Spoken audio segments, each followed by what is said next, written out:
तो पुण्यात्माओं, आज वर्तमान में सतगुरु रामपाल जी महाराज जी हमारे गुरु हैं, और हम जितने भी 14, 15 या 20 लाख हैं जो आज तक नाम ले चुके हैं, हम सब उनके शिष्य हैं, भगत हैं। तो पुण्यात्माओं, जहां गुरु शिष्य का नाता, तो परीक्षा तो होगी होगी।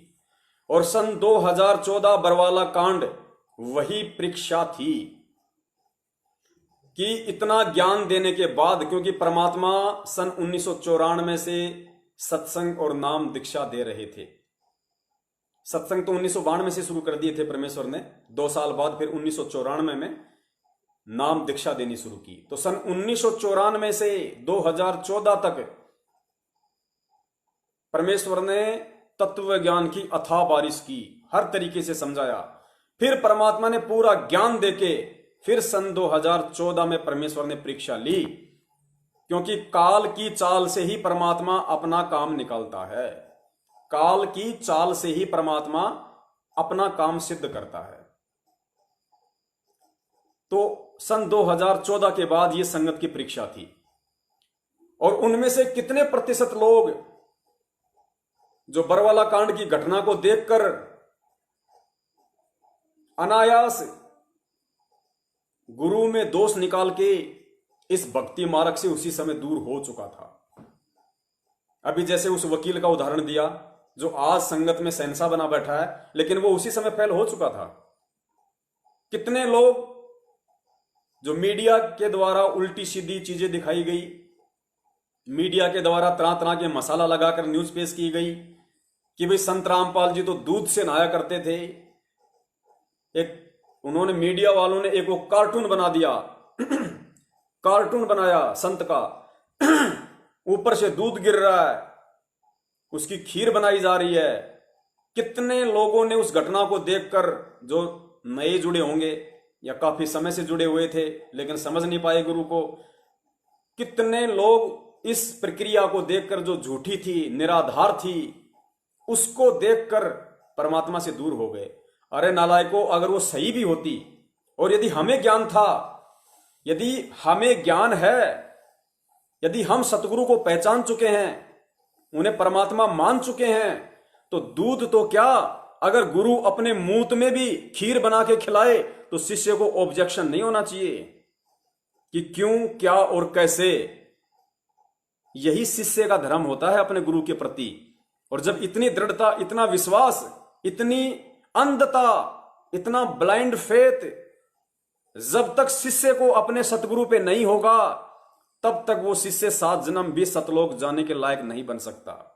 तो दूध की बात छोड़ो, अगर मूत में भी, अरे उस पूर्ण ब्रह्म परमेश्वर कबीर साहिब जी के अगर पेशाब से भी अगर हमें खीर का यदि टपका मिल जाए, यदि पेशाब का भी टपका मिल जाए, हम नीचों की दुष्ट जीवा पे लग जाए, तो सोचो अमृत, अमृत उससे बढ़कर कुछ नहीं दुनिया में हमारे लिए।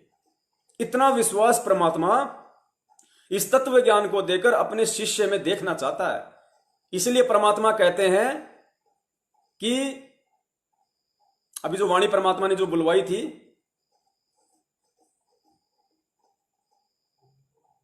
दास के दिमाग से निकल गई।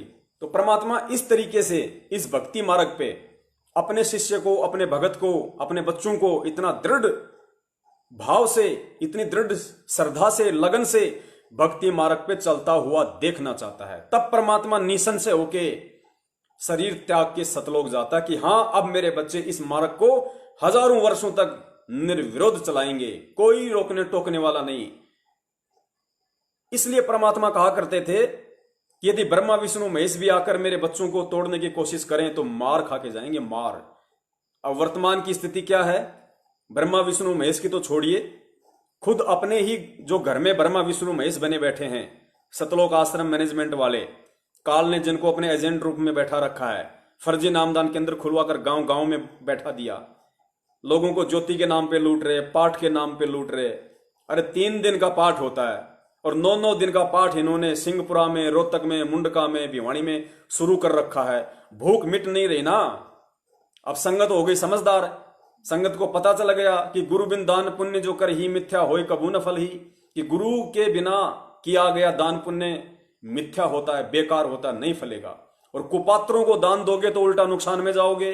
फिर गुरुजी कहते हैं कि गुरु बिन होम यज्ञ जो कर ही और मण 10 पातक लागे, कि गुरु की आज्ञा के बिना, गुरु से आज्ञा लिए बिना यदि आप पाठ करवाते हो, ज्योति करवाते हो, तो औरों से 10 गुना ज्यादा पाप के भागी बनते हो।